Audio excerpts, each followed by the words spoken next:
Alhamdulillahirabbil alamin wa bihi nasta'inu ala umuri dunya waddin sayyidina wa maulana Muhammadin wa ala alihi wa sahbihi ajma'in amma ba'd. Yang saya hormati Bapak Kepala Sekolah SDN Salmorejo, Bapak Muhammad Hadi Purnomo SPD. Yang saya hormati Ibu Miftahul Bai'ah SPD selaku CGP Angkatan 9. Yang saya hormati Bapak Ibu Guru SDN Salmorejo 1 yang berbahagia. Marilah kita panjatkan rasa puji syukur kita kehadirat Allah Subhanahu wa taala yang mana telah memberikan kita kesehatan jasmani dan kesehatan rohani sehingga kita dapat berkumpul di ruang yang penuh barakah ini dengan keadaan yang sehat walafiat. Allahumma shalli ala Muhammad. Salawat serta salam semoga tetap terlimpah curahkan kepada junjungan kita Nabi besar Nabi Muhammad sallallahu alaihi wasallam yang telah menunjukkan kita dari zaman jahiliyah menuju zaman Islamiyah, yakni ad-dinul Islam. Saya di sini akan membacakan susunan acara pada siang hari ini. Acara yang pertama yaitu pembukaan. Acara yang kedua yaitu pembacaan ayat suci Al-Quran. Dilanjutkan acara yang ketiga yaitu sambutan-sambutan, dan acara inti yaitu diseminasi saring informasi CGP Angkatan 9, dan acara pada hari ini ditutup dengan doa. Untuk mengawali acara pada siang hari ini, marilah kita mulai dengan bacaan surat Al-Fatihah dengan harapan semoga acara pada siang hari ini bisa berjalan dengan sesuai harapan. Al-Fatihah.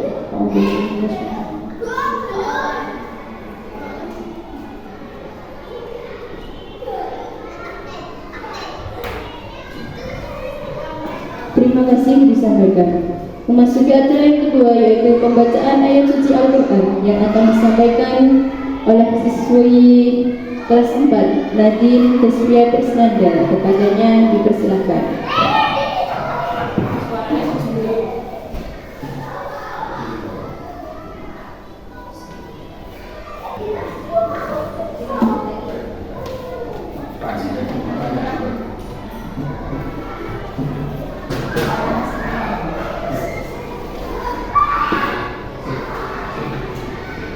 Assalamualaikum warahmatullahi wabarakatuh.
Sadaqallahul bahagia Allah dengan segala firman-Nya. Acara yang selanjutnya yaitu sambutan-sambutan yang akan disampaikan oleh Bapak Haji Purnomo selaku Kepala SDN Somong Reja Sadu. Kepadanya kami persilahkan.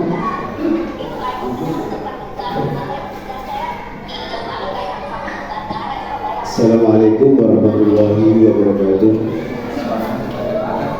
Ibu yang saya hormati, pada siang hari ini tak lupa kita mengucapkan syukur alhamdulillah karena atas nikmat dan karunia-Nya kita diberikan kesehatan.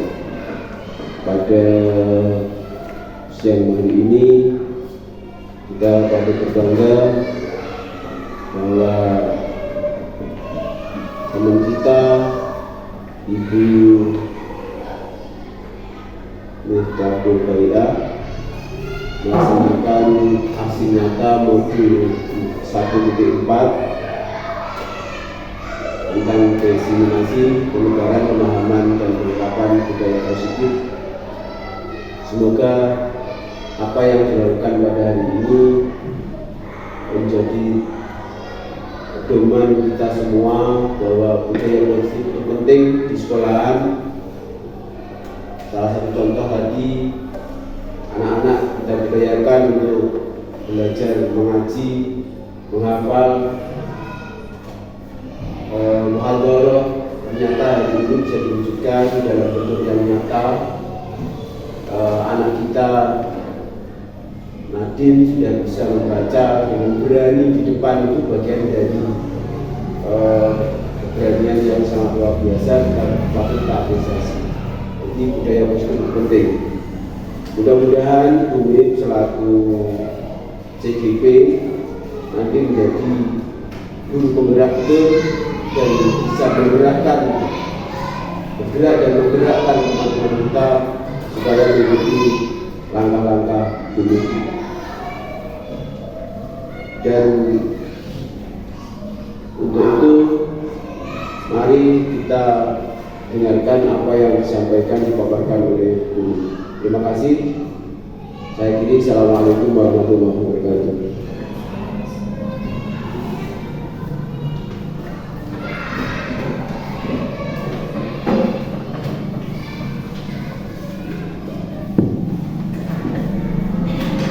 Terima kasih disampaikan. Memasuki acara inti yaitu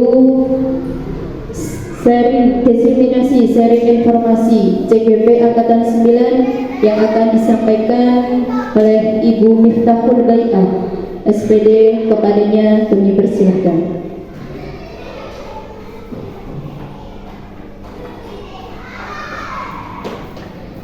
Assalamualaikum warahmatullahi wabarakatuh. Terima kasih Bapak Ibu Guru, hari ini bisa mengikuti kegiatan aksi nyata saya pada modul 1.4, di mana di sini saya diberi tugas untuk menyebarkan pemahaman dan penerapan budaya positif bagi pendidikan guru penggerak Angkatan 9. Pasti Bapak Ibu memiliki banyak sekali kegiatan sehingga waktu yang disisihkan untuk saya itu sangat berarti, dan saya yakin nanti semoga saja nanti itu semua bisa memberikan informasi sekaligus bisa memberi semacam semangat baru bahwasanya kita di sekolah pun seharusnya ada yang namanya forum belajar ya Pak ya. Seperti kemarin yang kita diminta untuk misi dari Dinas Pendidikan Kabupaten Bojonegoro, bahwasanya kita harus memiliki komunitas belajar di minimal di sekolah sendiri. Jadi ada komunitas kecil, nah nanti bisa kita agendakan berapa sebulan sekali atau sebulan 2 kali kita belajar. Kita jadikan wadah untuk belajar, misalnya bagi yang belum bisa aplikasi Canva, misalnya kita bisa membuat acara.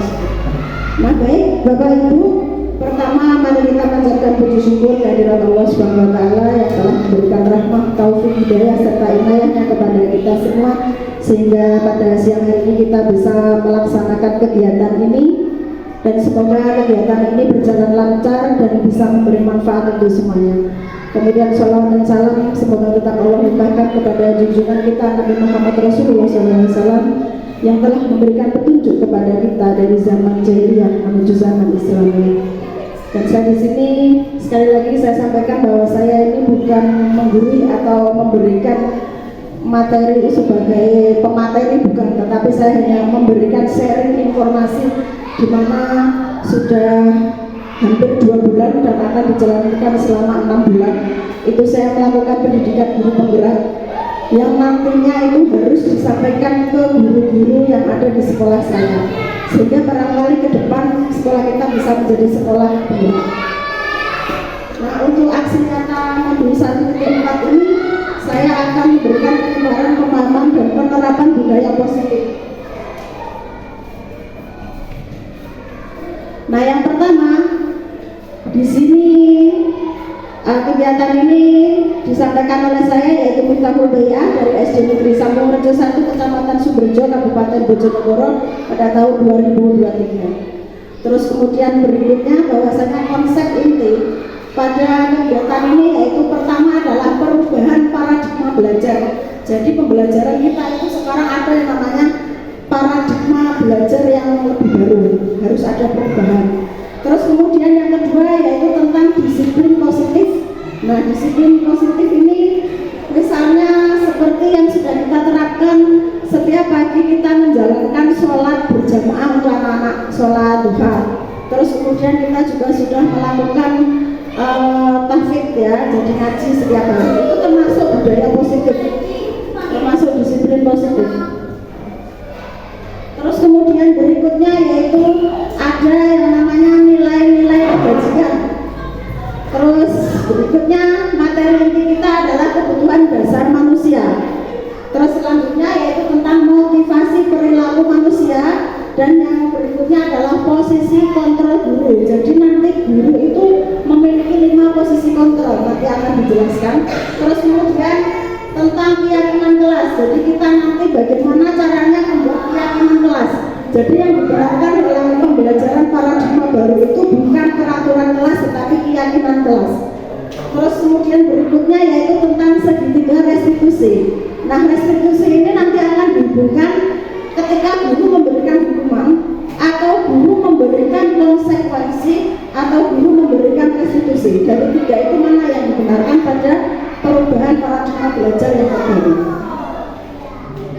Baik, selanjutnya yaitu tentang pembelajaran dengan paradigma baru. Pembelajaran dengan paradigma baru merupakan pembelajaran yang dirancang berdasarkan prinsip pembelajaran berdiferensiasi. Nah, berdiferensiasi itu kita harus melihat tentang latar anak.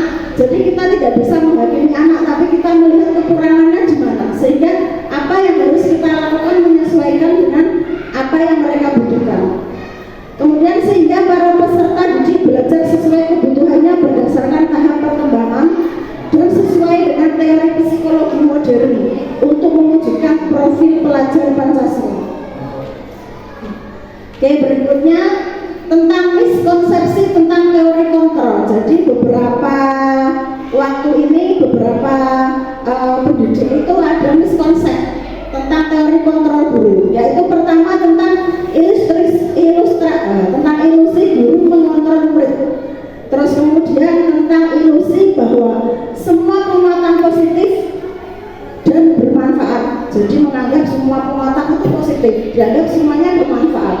Terus kemudian ilusi bahwa kritik dan membuat rasa bersalah itu mampu menguatkan karakter. Jadi selama ini kita merasa membuat anak-anak merasa bersalah itu sebuah karakter yang positif. Nah, itu perlu kita luruskan. Terus kemudian ada pula ilusi bahwa orang dewasa itu berhak memaksa. Jadi kita itu seolah-olah menjadi hakim atau menghakimi anak. Nah, kemudian untuk berikutnya bagaimana kita mengubah paradigma stimulus respon menjadi pendekatan teori kontrol. Oke, di sini ada yang namanya stimulus. Nah, di sini ada stimulus respon tentang realitas kebutuhan kita itu sama. Seharusnya pada teori kontrol ini realitas kebutuhan kita itu berbeda. Jadi murid-murid kita itu memiliki kebutuhan yang berbeda, jangan kita samakan. Terus kemudian semua orang melihat hal yang sama. Seharusnya setiap orang memiliki gambaran yang berbeda. Bahkan guru sendiri itu kan memiliki cara yang berbeda dalam menyampaikan ke peserta didiknya. sehingga murid dalam menerima informasi pun sebenarnya berbeda cara mereka. Terus kemudian kita mencoba mengubah orang agar berpandangan sama dengan kita, padahal seharusnya kita berusaha memahami pandangan orang lain tentang dunia. Jadi jangan menganggap bahwasanya orang itu harus memiliki pandangan yang sama, tetapi bagaimana cara kita itu memahami mereka tentang dunia. Jadi kita yang berusaha memahami mereka. Terus kemudian ada perilaku buruk dilihat sebagai suatu kesalahan. Jadi selama ini kita melihat anak-anak yang mungkin melakukan kesalahan dianggap suatu yang sangat salah. Selama ini seperti itu, tetapi seharusnya semua perilaku itu memiliki tujuan, sehingga kita harus menanyakan kenapa mereka bisa bersalah. Terus kemudian orang lain bisa mengontrol saya, seharusnya hanya Anda yang bisa mengontrol diri Anda sendiri. Nah disinilah ketika kita ingin melakukan sebuah perubahan, itu kita tidak melihat bagaimana orang yang ada di samping kita itu sudah melakukan perubahan atau belum, sudah positif atau belum, tetapi kita kembalikan kepada diri kita sendiri. Kita sudah melakukan perubahan atau belum? Yang mengontrol kita itu diri kita sendiri, bukan orang lain. Terus kemudian selanjutnya, saya bisa mengontrol orang lain. Nah, di sini seharusnya Anda itu tidak bisa mengontrol orang lain, karena orang lain itu dikontrol oleh dirinya sendiri. Itu intinya. Terus kemudian selanjutnya yaitu pemaksaan ada pada saat rujukan gagal. Seharusnya kita itu harus berkolaborasi dan konsensus menciptakan pilihan-pilihan baru. Jadi kita itu jangan memaksakan sesuatu pada orang lain, tetapi kita gandeng mereka, kita ajak bareng-bareng, itu yang dibenarkan. Jadi kita harus berkolaborasi. Terus kemudian yang terakhir yaitu tentang model berpikir menang atau salah. Jadi dalam melakukan perubahan itu bukan siapa yang menang dan siapa yang salah, tetapi model berpikir menang dan menang. Kita sama-sama menang. Jadi kita itu menang bersama-sama. Oke, selanjutnya. Nah, di sini ada disiplin positif. Disiplin positif itu berasal dari kata disiplin, yang artinya adalah belajar. Jadi disiplin itu mengacu pada disiplin diri yang memiliki tanggung jawab terhadap apa yang dilakukan berdasarkan nilai-nilai yang diyakini. Terus kemudian disiplin positif itu merupakan salah satu cara penerapan disiplin yang bertujuan untuk menumbuhkan kesadaran serta memberdayakan peserta didik tanpa mengharapkan imbalan atau penghargaan atau reward, ancaman atau hukuman. Jadi ketika kita mendisiplinkan anak itu bukan melalui hukuman, juga bukan memberikan reward atau hadiah. Jadi selama ini kita ingin membuat mereka disiplin terus kita memberi hadiah, ternyata itu salah. Hadiah itu nanti akan menjadi ketergantungan. Terus kemudian kita juga tidak dibenarkan mengancam anak. Ayo menara burung awas ya. Nah itu tidak boleh, tidak dibenarkan ancaman. Terus kemudian sebagai pendidik, tujuan kita adalah menciptakan peserta didik yang memiliki disiplin diri sehingga mereka berperilaku mengacu pada nilai-nilai kebajikan yang universal dan memiliki motivasi intrinsik dalam perubahan perilaku ke arah yang lebih baik. Jadi nanti intinya itu bukan pemaksaan, tapi ketika ada kesadaran dari dirinya, nanti hasilnya itu akan lebih lama ya. Jadi untuk ke depan meskipun tidak ada kita, itu mereka akan diterapkan dalam dirinya. Nah, kemudian selanjutnya tentang nilai-nilai kebajikan. Di sini ada nilai yang disepakati bersama, lepas dari suku, bangsa, agama, bahasa maupun latar belakangnya. Nah, di sini ada contoh nilai kebajikan institusi atau organisasi. Pertama yaitu profil pelajar Pancasila. Jadi di sini ada nilai kebajikan yang ada di lembaga, di sekolah, itu mencerminkan beriman dan bertakwa kepada Tuhan Yang Maha Esa dan berakhlak mulia. Kemudian ada kebinekaan global, gotong royong, mandiri, kreatif dan bernalar kritis. Jadi ini adalah profil pelajar Pancasila yang kita canangkan untuk ada perubahan harapan dari pendidikan. Terus kemudian di sini ada Ibu Primary Yes Program, toleransi, rasa hormat, integritas, mandiri, menghargai, antusias, empati, keingintahuan, kreativitas, kerjasama, percaya diri dan komitmen. Itu adalah program Ibu Primary Yes. Terus kemudian selanjutnya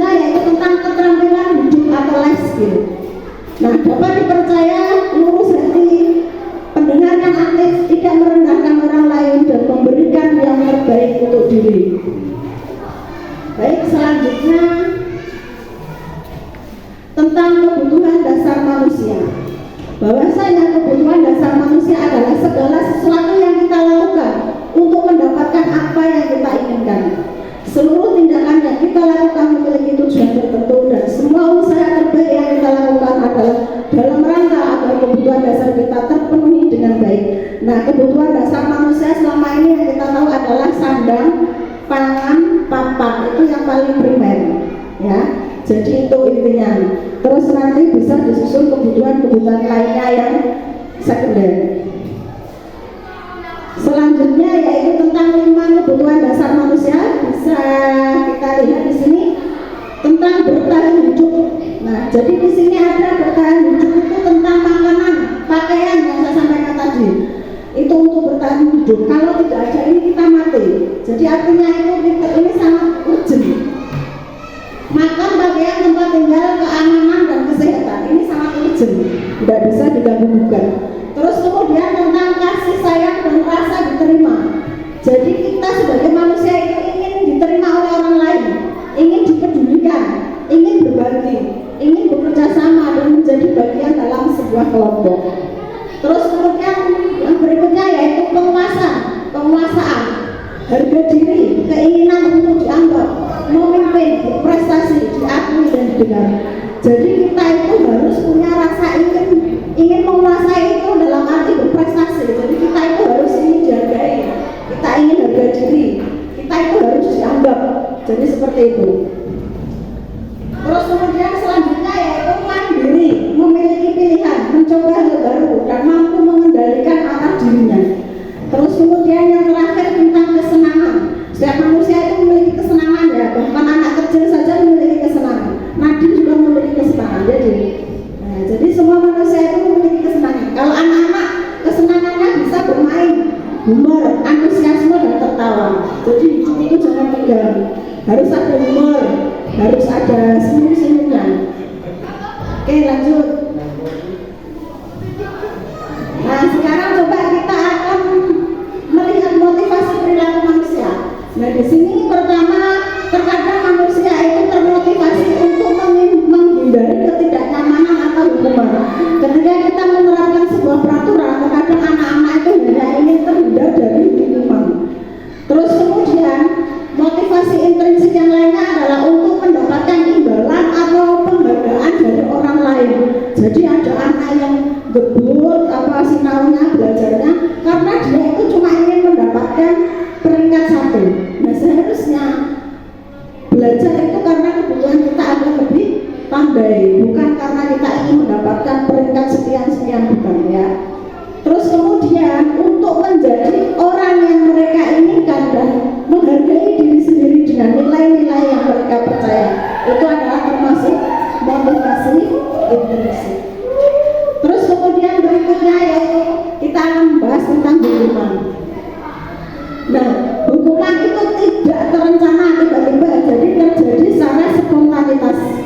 Misalnya ada anak yang tiba-tiba melanggar langsung gurunya menghukum, ayo langsung berdiri di depan pintu selama 1 jam. Nah, itu termasuk hukuman.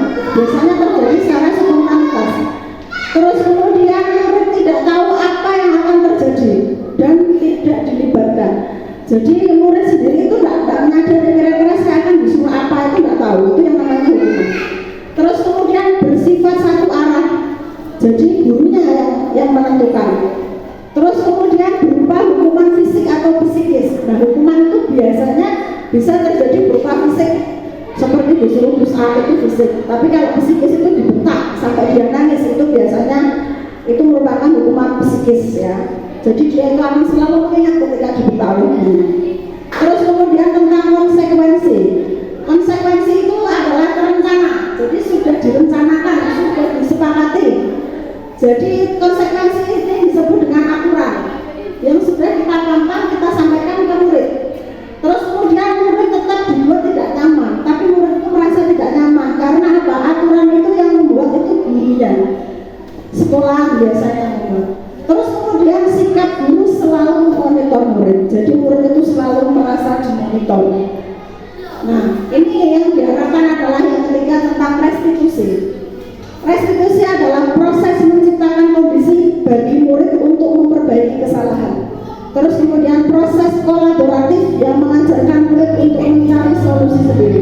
Jadi ketika ada murid yang salah, itu kita akan berusaha untuk bagaimana supaya mereka memperbaiki kesalahannya dan bagaimana caranya agar dia itu mencari solusi untuk menjadi lebih baik. Nah, itu yang diharapkan dari restitusi. Kemudian berikutnya tentang 5 posisi kontrol guru. Nah, selama ini guru itu memiliki 5 posisi kontrol. Yang pertama adalah penghukum. Terus kemudian yang kedua adalah membuat merasa bersalah. Jadi guru itu membuat muridnya kayak merasa bersalah. Terus kemudian yang ketiga yaitu sebagai teman. Kita itu terkadang sama muridnya biasa bercanda, itu artinya kita sedang menganggap murid kita sebagai teman. Terus kemudian memantau. Jadi kita itu memantau kayak remot memantau itu. Terus kemudian yang terakhir adalah manajer. Nah, manajer ini yang pas untuk kita harapan dari kurikulum Merdeka itu guru sebagai manajer ini. Oke, berikutnya adalah contoh penerapan 5 posisi kontrol guru. Di sini adalah sebuah kasus siswa tidak memakai atribut lengkap saat upacara bendera. Ini contoh kasusnya seperti itu. Nah, ketika guru itu menjadi seorang pendukung, maka guru itu akan langsung melakukan hukuman kepada muridnya, hormat pada bendera selama 1 jam. Nah, itu namanya hukuman. Jadi ketika ada anak bersalah langsung dihukum spontanitas. Terus ketika guru itu menjadi pembuat merasa bersalah, dia akan berkata seperti ini. Berapa kali ibu bapak harus memberitahu kamu? Kamu selalu saja mengecewakan ibu bapak guru. Nah, ini membuat guru itu membuat murid merasa bersalah. Akhirnya, waduh kasihan Pak guru. Nah, itu artinya kita sedang menjadi orang yang membuat mereka merasa bersalah. Terus kemudian berikutnya, ketika guru itu bisa menjadi teman, ya, itu dia akan menyampaikan seperti ini. Ayo dong ikuti aturan sekolah, tolong bantu bapak ibu ya. Sekali ini, ya sudah tidak apa-apa. Lain kali jangan sampai berbuat seperti ini lagi.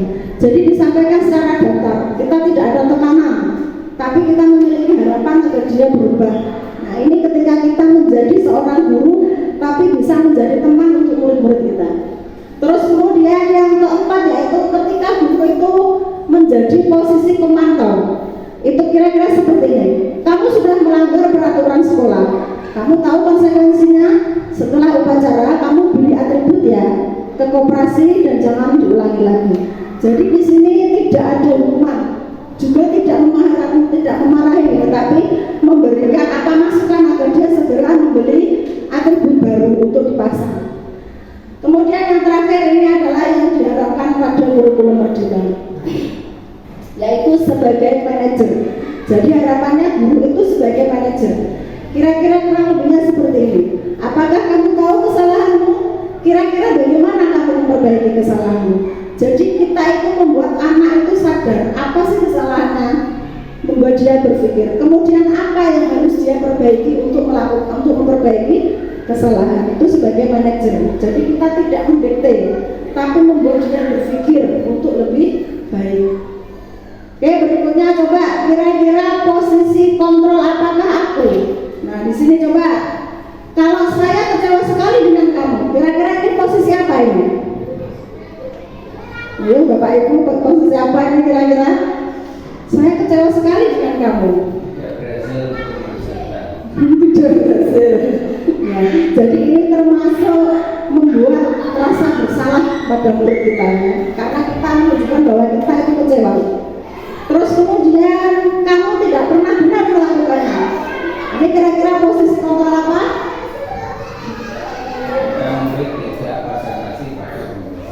Ya, kurang konsentrasi pada pembelajaran sehingga kita marah-marah sama murid kita. Nah, di sini kita sedang melakukan guru sebagai penghukum ya. Jadi penghukum itu bahasanya untuk terus kemudian selanjutnya tentang kira-kira posisi kontrol apakah aku, apa rencanamu untuk menyelesaikan masalah ini. Nah, ini yang disampaikan tadi membuat dia sadar tentang kesalahannya, yaitu sebagai manajer. Jadi guru pada pembelajaran paradigma baru ketika menghadapi muridnya yang bersalah itu tidak boleh menghukum, tidak boleh membuat anak merasa bersalah. Nanti khawatirnya nanti depresi anaknya. Terus kemudian juga dilarang membuat mengontrol, itu juga kalau bisa dihindari. Yang betul adalah segitiga restitusi. Jadi kita melakukan restitusi pada anak yang bersalah. Selanjutnya kita Ayo.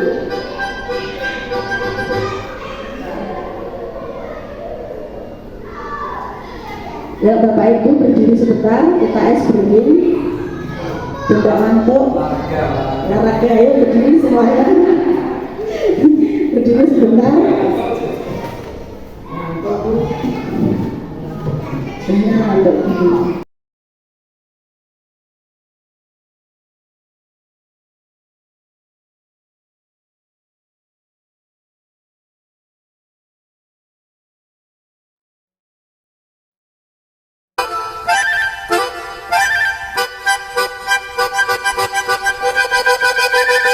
Five, four, 3, 2.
Bersama-sama ini nggak bisa ditampilkan.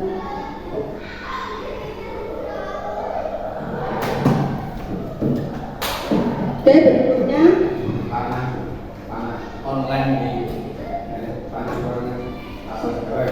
sinyalnya Pak. panah.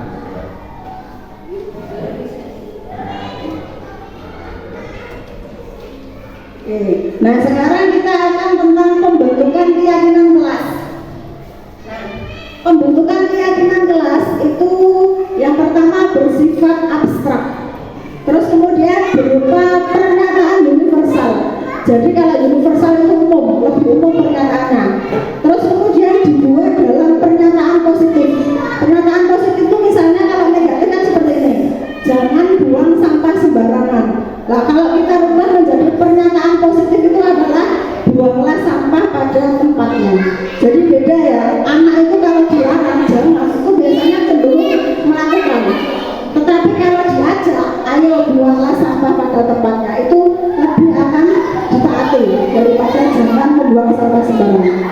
Terus kemudian dibuat, kemudian sedikit saja agar mudah diingat. Jadi jangan terlalu panjang. Kita membuat yang padat singkat saja.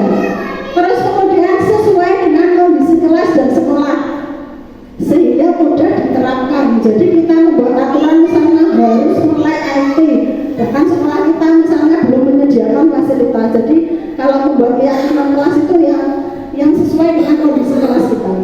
Terus kemudian semua warga sekolah atau warga kelas dilibatkan saat membuat keyakinan kelas. Jadi ketika kita membuat keyakinan kelas itu anak-anak ditawari, ya anak-anak kira-kira kelas kita mau buat keyakinan kelas, apa usulannya, kita tulis semuanya dulu. Habis itu kita kelompokkan, misalnya berkata sopan, terus kemudian dilarang berkata kotor, itu kan satu apa bisa disatukan menjadi kalimat yang universal, yaitu berkata satu. Jadi nanti bisa kita pilih untuk menjadi pernyataan yang universal. Oke, berikutnya tentang penerapan segitiga restitusi. Nah, tadi yang sudah kita bahas, kita tidak boleh melakukan hukuman, kita tidak boleh melakukan membuat peraturan, tapi yang dibutuhkan adalah membuat segitiga restitusi. Suatu proses dialog yang dijalankan oleh guru agar dapat menghasilkan murid yang mandiri dan bertanggung jawab. Jadi kita itu harus berdiskusi sama murid agar dia itu sadar dan dia menjadi anak yang bertanggung jawab. Nah di sini ada yang namanya validasi tindakan yang salah. Jadi kita menanyakan apa sih kesalahan dia. Terus kemudian kita menstabilkan identitas. Itu maksudnya agar dia itu tidak merasa sangat bersalah. Bahwasanya ada orang lain kita itu bukan menyalahkan dia, tapi menyadarkan agar dia mau berbuat lebih baik. Terus kemudian berikutnya yaitu menanyakan kesenangan. Kita tanyakan apakah yang sudah kita lakukan itu sesuai tidak dengan kelas yang sudah kita buat. Itu namanya segitiga restitusi. Oke, terus kemudian pertama tentang menstabilkan identitas. Nah, berdasarkan prinsip membuat kesalahan adalah bagian dari proses pembelajaran. Setiap anak yang melakukan kesalahan itu adalah pembelajaran dalam hidupnya. Anak yang bersalah itu terkadang nanti akan belajar dari kesalahan. Kan seperti ada orang bisa mengatakan pengalaman adalah pelajaran yang sangat berharga. Nah, berbuat salah itu wajar. Tidak ada manusia yang sempurna. Ibu bapak juga pernah melakukan itu. Ibu bapak tidak mau mencari siapa yang salah, tapi ibu bapak ingin mencari solusi dari permasalahan ini. Terus kemudian kamu berhak merasa begitu. Ini bisa disampaikan anak ketika dia melakukan sebuah kesalahan. Jadi langsung boleh kok kamu masih salah. Nah, tidak boleh seperti itu. Tapi kita bisa menyadarkan tidak ada manusia yang sempurna. Kamu boleh salah seperti ini, tapi lain kali bisa diperbaiki. Nah, kan begitu. Oke, lanjut. Nah, ini adalah saya mencoba melakukan penerapan segitiga restitusi di mana kejadian itu sebenarnya jadi ini bukan settingan, ya. Jadi untuk segitiga restitusi yang pertama itu bukan settingan, tapi ada dua anak yang sedang bertengkar, sehingga spontanitas saya menerapkan segitiga restitusi itu.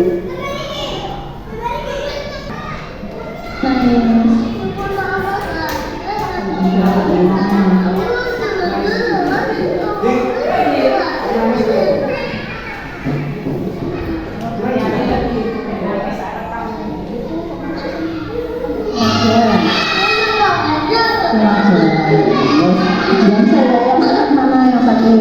Sekarang masih sakit. Tangan juga sendiri. Ini sakit. Terus ya nanti Mas Hasan makanannya ya. Dan jujur nanti Mas Hasan saya panggil. Hasan tadi kenapa?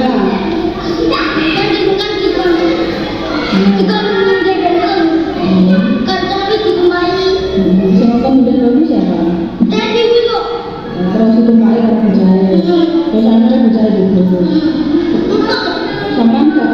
Bukan apa? Ganjil lagi. Kayak dia di sini.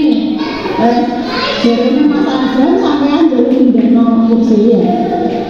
Terus sampean tumpahi jadi tidur ya. Berarti nggak sengaja kamu Azhar ya. Berarti nggak apa-apa ya. Kan? Ya, nanti nggak boleh tanya ya. Terus lagi ya. Gimana karena? Sama yang itu ya.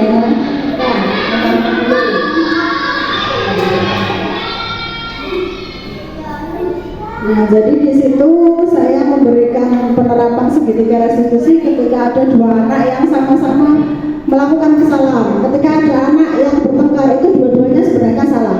Sehingga kita itu meskipun mereka melakukan kebenaran pada dirinya sendiri, kan mestinya ada dua orang yang sedang berseteru mesti membenarkan dirinya sendiri. Nah, itu kita perlu validasi. Kalau dari sisi A bagaimana pendapatnya, kalau dari sisi B bagaimana pendapatnya. Jadi jangan menghakimi sepihak. Kita panggil dua-duanya. Kita tanya satu persatu dulu, kemudian kita cocokkan keduanya. Nah, nanti kita akan mendapatkan kesimpulan bahwasanya sebenarnya mereka itu memang sebenarnya sama-sama salah, tapi juga sama-sama tidak salah. Sehingga dua-duanya bisa diperbaiki dengan saling memaafkan tadi. Oke, berikutnya penerapan segitiga restitusi ketika anak sedang melakukan kesalahan terhadap laki-laki. Kalau yang ini memang apa settingan ya?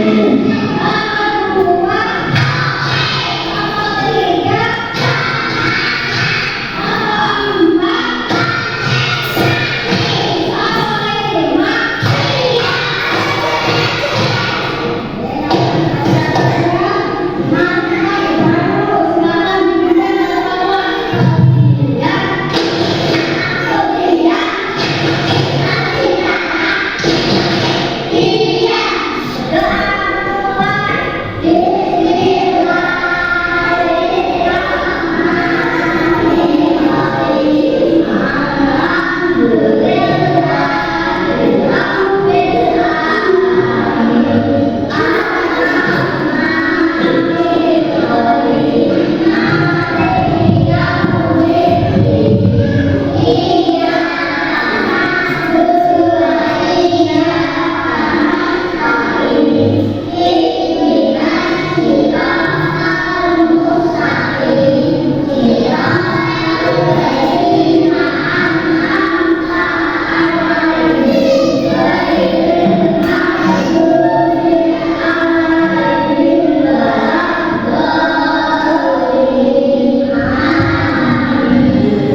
tahu alasannya saja. Iya, Bu. Dan orang pernah melakukan kesalahan, dan kamu bukan satu-satunya orang yang pernah melakukan kesalahan. Kita bisa menyelesaikan ini sama-sama. Iya, Bu. Kamu pasti punya alasan kenapa kamu akhir-akhir sering kali memakai seragam dan salah. Boleh tahu apa alasannya? Kalau olahraga saya sobek, Bu. Saya memakai baju pakai lainnya ke sekolah. Kenapa sobek? Selama itu nggak boleh sama teman-teman, bisa olahraga, saya kerja tuh, Bu. Kira-kira apa rencanamu agar tidak salah seragam lagi? Saya harus memperbaiki seragam saya, Bu. Apakah sakitnya parah? Dan saya belum punya uang untuk dijahitkan.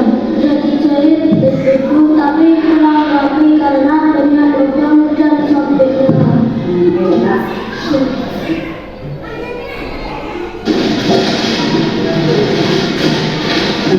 Kamu maksudnya kan keyakinan kelas yang sudah pernah kita buat harus apa?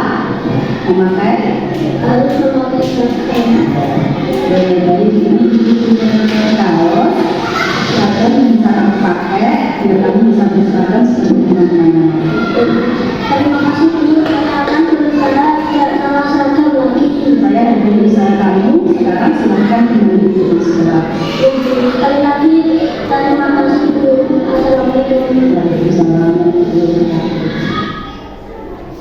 Nah, tadi adalah contoh penerapan segitiga restitusi.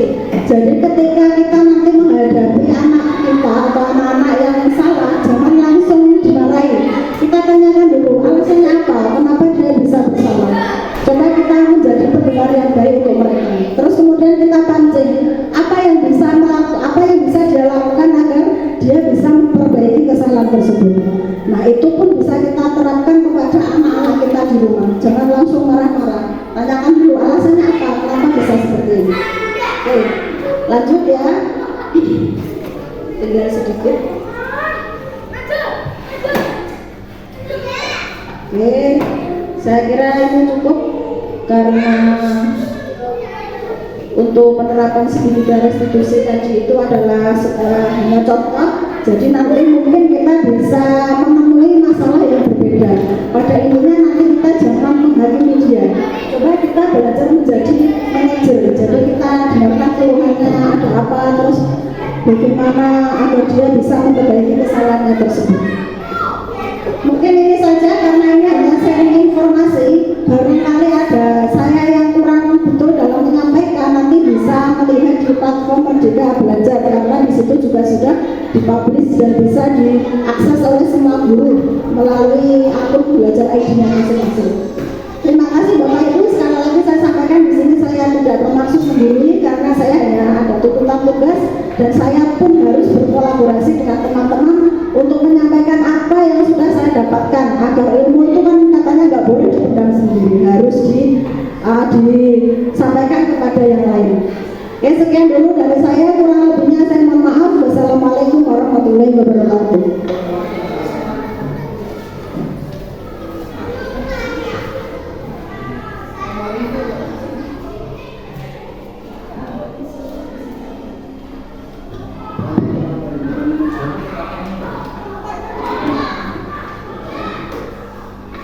Terima kasih kepada Ibu Miftahul Bai'ah SPD yang telah memberikan informasi dan sharing tentang nilai-nilai kebaikan. Dan terima kasih juga kepada Ibu Miftahul Bai'ah atas motivasinya. Semoga kita semua sebagai Dewan Guru bisa mengamalkan dan menerapkan semua apa yang telah disampaikan tadi di dalam kehidupan sehari-hari, khususnya di lembaga kita SDN Cabang Rejo ini, bisa mewujudkan kebahagiaan dan keselamatan, kesejahteraan untuk siswa-siswi kita semua. Amin amin ya rabbal alamin. Acara yang terakhir yaitu penutup yang akan diisi dengan doa oleh Bapak Sarjono. Kepadanya kami persilahkan.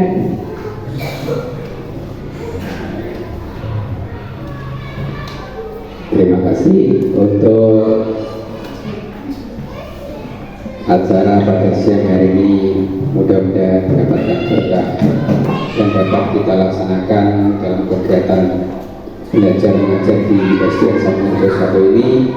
Maka pada akhir acara di siang hari ini, Al-Fatihah Al-Fatihah. Bismillahirrahmanirrahim. Alhamdulillahirabbil alamin.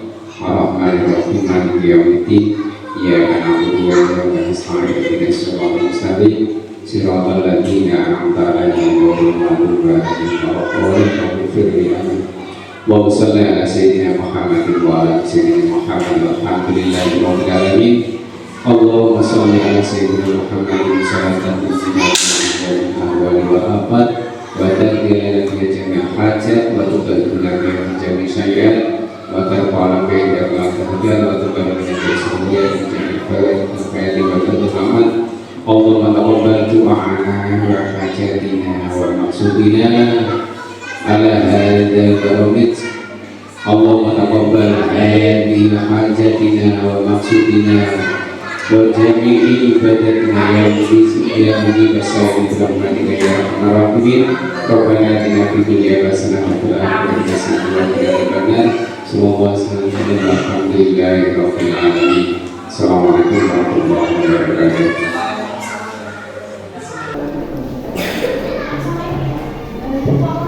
Terima kasih disampaikan.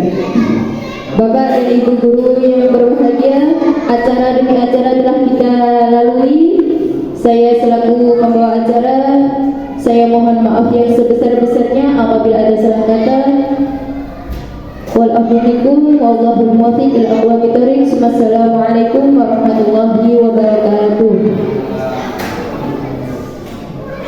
Ayo kita jaga untuk Indonesia, bersatu dalam perbedaan, berpegang tangan dan berlari, singkirkan egomu oh kawan, demi negeri ini. Jadilah generasi emas, cerdas berkarakter itu kita, berjuang dan harus berani, kita terus torehkan prestasi.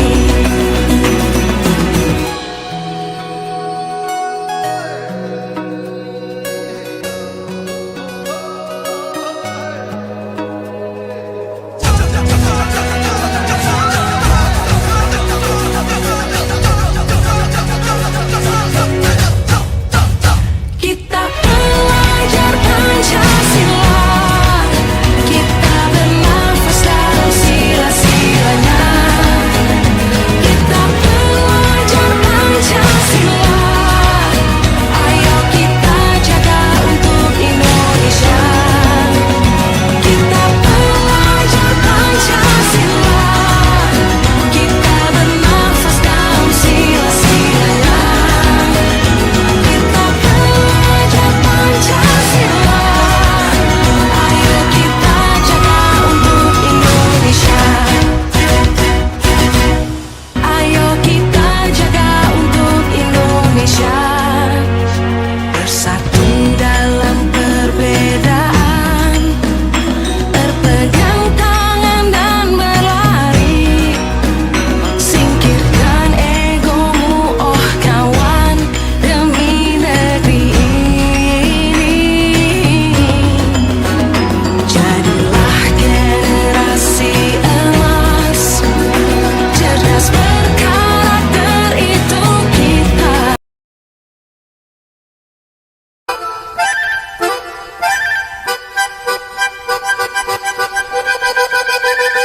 Five, four,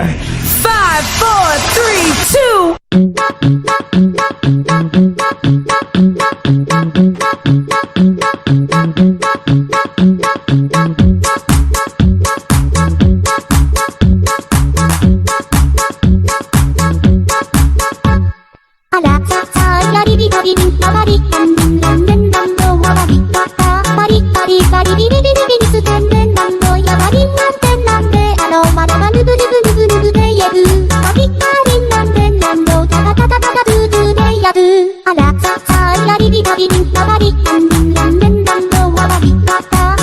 バリバリビリビリビリス天然なんぼ山りんなんてなんでまだまルブルブルブルブで言えるバリバリなんてなんどタタタタタタブブでやる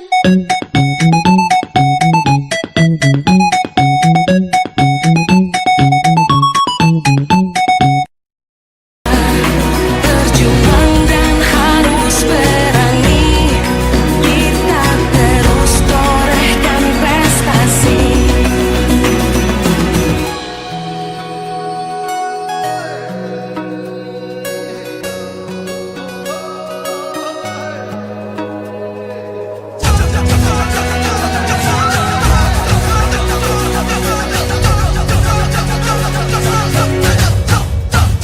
Kita belajar. Nangis. Ibu apa saja Dia Pak Non. aku itu dengan mama saya di sini Di Singgana. Terus dia jatuh. Itu Mas Asyam sengaja apa enggak sengaja? Sengaja. Yes. Diam saya. Yang sakit mana yang sakit? Sekarang masih sakit. Tangannya coba lihat. Sendi ini. Ini sakit. Yes ya. Nanti Mas Asyam tak tanyanya ya. Oke. Ya boleh duduk nanti Mas Asyam saya panggil. Oke, Azam tadi kenapa? kan dimungkan dikon Ya. dikon mindah bangku karena cawi ditumpai Sing ngongkon pindah bangku siapa? saya dewi kok Terus ditumpahi karo bocahe. Terus akhirnya bocahe dibos. enggak Sampan gak gak apa? enggak Gak jarake. enggak Ayo Gia kesini. Jarene Mas Azam sampean njaluk mindahno kursi ya. Terus sampean tumpaki dadi tiba ya. Berarti nggak sengaja tuh Mas Azam ya. Berarti nggak apa-apa ya. Oke. Mana ya, lain kali nggak boleh cengeng ya. Terus berhati-hati ya. Oke. Gimana jawabnya? Ya, sama-sama. Ya boleh duduk ya. Minta maaf dulu.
Ibu ingin melihat kira-kira tadi sudah sarapan semuanya?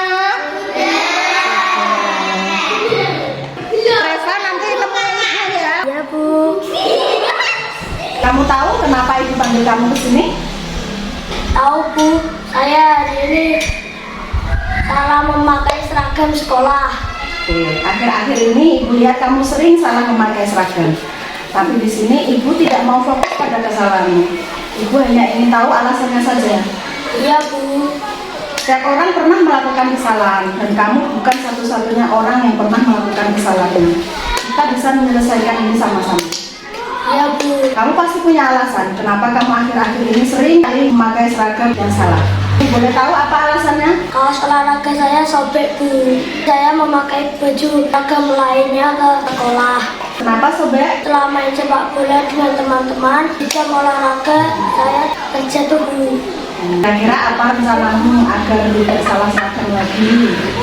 Saya harus memperbaiki seragam saya Bu. Apakah sobeknya parah? Ya Bu, dan ibu saya belum punya uang untuk jahitkan. Sudah dijahit ibu, tapi kurang rapi karena banyak lubang dan sobeknya. Oke, enak.